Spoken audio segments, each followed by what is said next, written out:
আপনার শরীরে ব্যথা করে, হাত-পা ব্যথা করে, সকালে উঠলে পাটা ঝিমঝিম করে, মাথাটা ঝিমঝিম করে, এই বিষয়টা নিয়ে আজকে আমরা কথা বলব।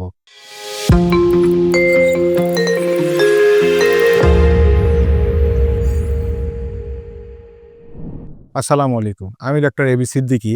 আপনার সাথে কথা বলব আজকে আমাদের শরীরে খুব গুরুত্বপূর্ণ একটা বিষয়, যেটাকে আমরা বলি ভিটামিন ডি। ভিটামিন ডি এর অভাবে আমাদের কি হতে পারে? যেমন ধরেন আমাদের শরীরের পায়ে ব্যথা, হাতে ব্যথা, মাংসপেশিতে ব্যথা অথবা হাড়ে ব্যথা অথবা হাড় দুর্বল হয়ে যাওয়া, এটাকে আমরা বলি। অথবা দেখা যাচ্ছে যে গ্রামের কিছু মানুষ বলে যে কোমরে কাঁচামরিচ বেটে দিলে যেরকম জ্বলে এরকম জ্বালাতনও করে।